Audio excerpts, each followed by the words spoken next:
আসসালামু আলাইকুম। গত ক্লাসে আমরা রবার্ট ব্রুস্টের লেখা একটি কবিতা পড়ছিলাম, দি রোড নট টেকেন, যে পথে হয়নি যাওয়া। তো আজকে আমরা তার পরবর্তী পার্টগুলো নিয়ে আলোচনা করব। এখানে 10.3.3 কি বলছে দেখো।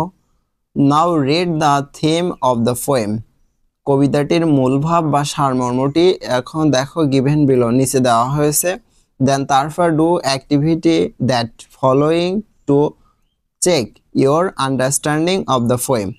নিচের তোমার যে বোঝার জন্য নিচে কিছু অ্যাক্টিভিটি দেওয়া আছে সেগুলো তুমি করো, এবং এখানে একটি সারমর্ম দেওয়া আছে, সারমর্মটি পড়ো। তো চলো আমরা সারমর্মটি একটু পড়ে দেখি। The theme of the poem, কবিতাটির মূল ভাব। The theme of the poem, কবিতাটির মূল ভাব। দি রোড নট টেকিং, যে পথে হয়নি যাওয়া।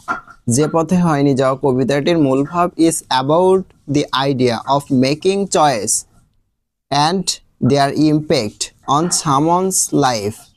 কারো জীবনে কোনো ধারণাকে পছন্দ করা এবং তার প্রভাব। দি পোয়েম ডিসক্রাইব, কবিতাটি বর্ণনা করে, a person standing at a point where, একজন ব্যক্তি দাঁড়িয়েছিল যেখানে two roads diverse in a forest full of yellow leaves. এই কবিতাটি একটি স্থানে দাঁড়ানো একজন ব্যক্তির কথা বর্ণনা করা হয়েছে যেখানে দুটি পথ একটি হলুদ পাতায় পরিপূর্ণ ছিল। হি ফিলস, সে অনুভব করে। Sorry that he can not travel both paths, সে দুঃখ অনুভব করে যে সে দুটি পথেই ভ্রমণ করতে পারল না। And remain a single traveller, তাকে যে কোনো একটি পথে ভ্রমণ করতে হলো। He has to contemplate on pothos, একটি পথ নিয়ে তাকে গভীরভাবে চিন্তা করতে হয়। অবজার্ভিং ইটস পোটেনশিয়াল, একটি পথ নিয়ে তাকে তার গুরুত্ব পর্যবেক্ষণ করতে হয়। And ignores the other paths, এবং অন্য পথটিকে এড়িয়ে যেতে হয়। That appears equally appealing but less travelled, ও সমানভাবে আকর্ষণীয়, অন্য পথটি সমানভাবে আকর্ষণীয় কিন্তু সেখানে কম ভ্রমণ করা হয়। দি পোয়েম ইমফ্যাসিস, কবিতাটিতে জোর প্রদান করা হয়েছে। দি সিগনিফিক্যান্স অফ চয়েস, পছন্দের গুরুত্ব। অ্যান্ড আনসার্টেনলি, এবং অনিশ্চয়তা। কবিতাটিতে অনিশ্চয়তা এবং পছন্দের উপর গুরুত্ব প্রদান করা হয়েছে। আমরা সেখানে দেখতে পেয়েছিলাম দুটি পথ, সেখানে যে পথটিতে মানুষ কম ভ্রমণ করে লেখক কিন্তু সে পথকেই বেছে নিয়েছিলেন। The poet acknowledges that both paths seemed equally wrong and valid. কবি স্বীকার করেছেন যে দুটি পথই সমানভাবে সজ্জিত ও বৈধ। বাট কিন্তু he has to opt for the less travel. less travel অর্থ কম ভ্রমণ করা হয় এমন পথ, on expecting that it will make a difference in his life.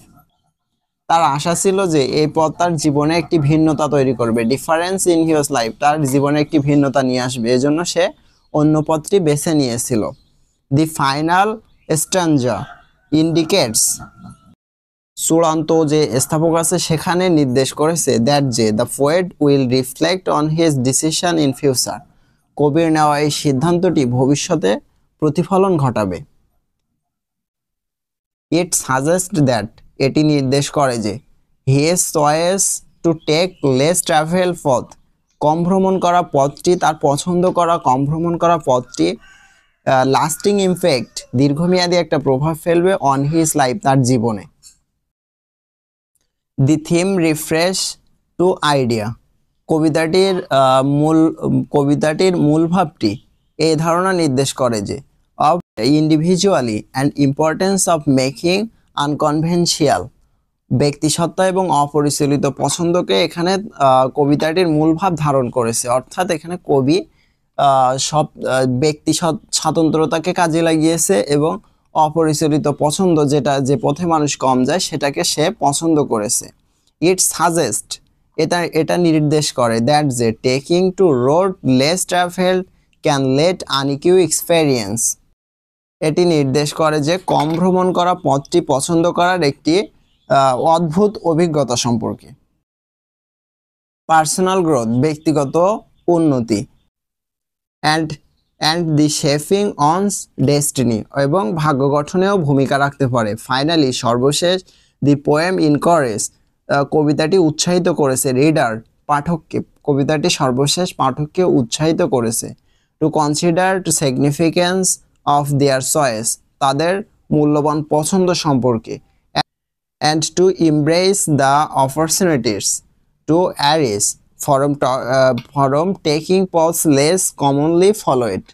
অর্থাৎ এখানে বলা হয়েছে যে এখানে গুরুত্ব প্রদান করা হয়েছে যে যে পথে সুযোগ সুবিধাগুলোকে আঁকড়ে ধরতে উৎসাহিত করে, যে পথ মানুষ কম ব্যবহার করে সেখানে সুযোগ সুবিধাগুলোকে আঁকড়ে ধরতে উৎসাহিত করে। অর্থাৎ আমরা কবিতাটি পড়ে এবং তার মূল ভাব পড়ে বুঝতে পারলাম যে কবিতাটি হলো একটি রূপক অর্থে ব্যবহার করা হয়েছে দুটি পথ সম্পর্কে। অর্থাৎ আমরা যখন কোনো পথের সম্মুখীন হই, আমরা বুঝতে পারি না কোন পথে যাব, আমাদের তখন সিদ্ধান্ত নিতে হয়।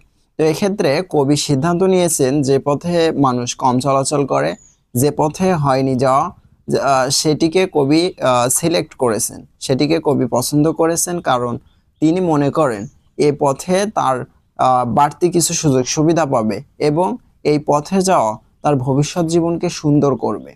তো এটাই ছিল এই কবিতার মূল ভাব। তো চলো আমরা এখানে কি বলছে সেটা সমাধান করার চেষ্টা করি।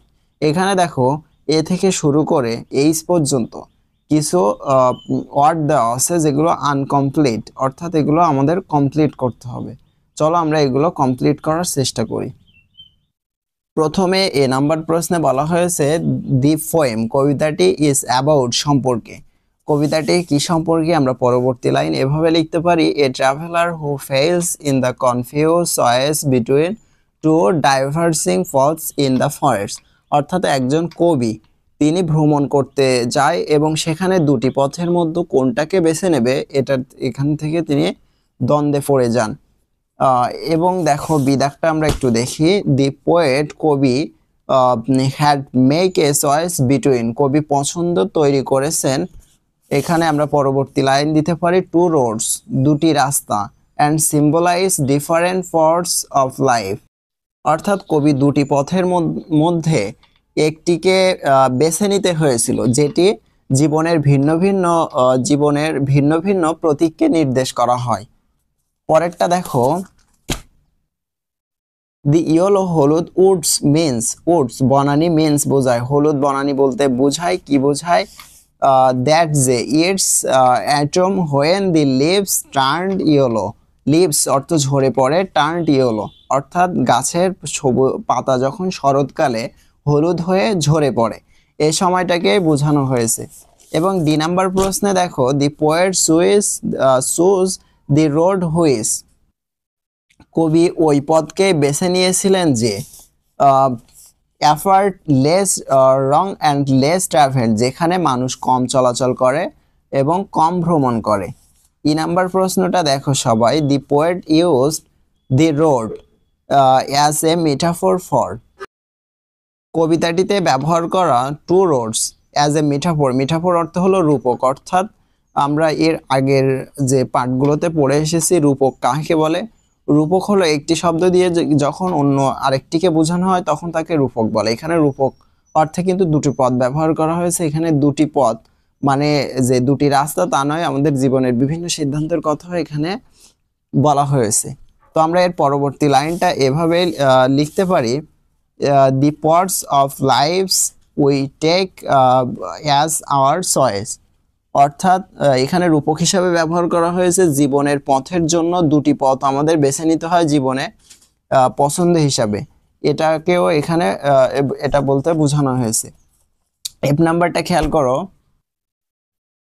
Success in our life depends, আমাদের জীবনের সফলতা নির্ভর করে অন দি পথ we can choose or travel in life, আমরা আমাদের জীবনে চলার পথে বেছে নেওয়া যে সিদ্ধান্তগুলো তার উপরেই আমাদের জীবনের সফলতা নির্ভর করে। জি নাম্বারটা বলছে কি দেখো, ইন মেকিং চয়েস, পছন্দ তৈরি করে, উই নিড টু থিঙ্ক, আমাদের চিন্তাকে প্রয়োজনীয় চিন্তা, careful about the option before us, পছন্দ করার ক্ষেত্রে আমাদের জীবনে যে বিকল্প অনেক ক্ষেত্র থাকে সেগুলো থেকে আমাদের সাবধানে সিদ্ধান্ত নেওয়া প্রয়োজন। ফিউচার মোস্টলি ডিফেন্স, ভবিষ্যৎ অধিকাংশ ক্ষেত্রেই নির্ভর করে on the pothos which we can choose in our life, আমরা কোন পথকে জীবনে বেছে নিচ্ছি এটার ভবিষ্যৎ অনেকাংশে তার উপরেই নির্ভর করে। 3.4 এটা নিয়ে আলোচনা করলাম না, কারণ এখানে একটা স্বাস্থ্যবিধি নিয়ে একটা প্রোগ্রামের কথা বলা হয়েছে, সেখানে তোমরা কিভাবে অ্যাটেন্ড করবে, তো এটা তোমাদের প্রয়োজন হবে না, কারণ এখন শিক্ষা ব্যবস্থা স্থগিত করা হয়েছে, এটা হয়তো প্রয়োজন হবে না। আমরা 10.3.5 এটা নিয়ে আলোচনা করি। দেখো এখানে একটা কবিতা সম্পর্কে বলা হয়েছে। কবিতাটি হলো এমিলি ডিকিনসনের লেখা একটি কবিতা। তো কবিতাটি সম্পর্কে আমরা এখানে পড়ি। কবি সম্পর্কে সাকসেস ইজ কাউন্টেড সুইটেস্ট, সফলতা সুমধুর বলে গণ্য হয়। ইজ অ্যান আর্লি পোয়েম, এটা হলো প্রাথমিক দিকের একটি কবিতা। আর্লি অর্থ প্রাথমিক কবিতা। By the American poet Emily Dickinson, American একজন কবি এমিলি ডিকিনসনের প্রাথমিক দিকে লেখা একটি কবিতা। সাকসেস ইজ কাউন্টেড সুইট, সফলতা সুমধুর হিসেবে গণ্য হয়। The poem has the rare, কবিতাটি একটি বিরল honour of publication during Dickinson's life 1864। এই কবিতাটি 1864 সালে তার জীবদ্দশায়, লাইফ টাইম অর্থ জীবদ্দশায়, তার জীবদ্দশায় পাবলিশড হয়েছিল, প্রকাশিত হয়েছিল।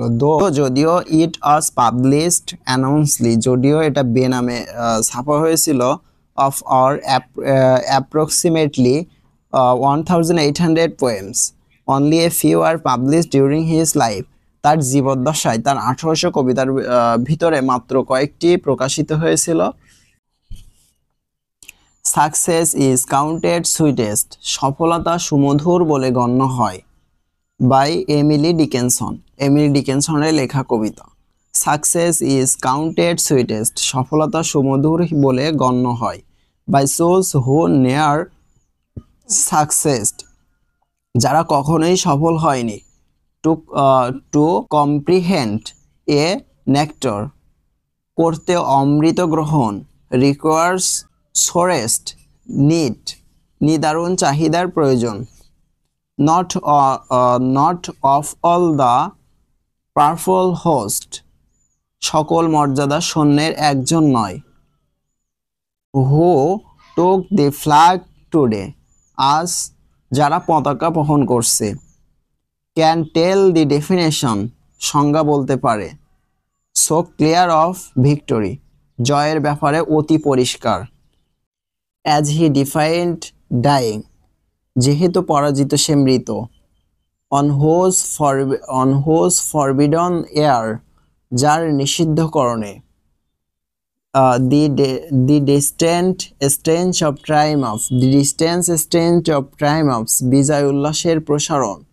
বাস্ট অ্যাগোনাইজড অ্যান্ড ক্লিয়ার, যন্ত্রণাদগ্ধ ও পরিষ্কার বিস্ফোরণ।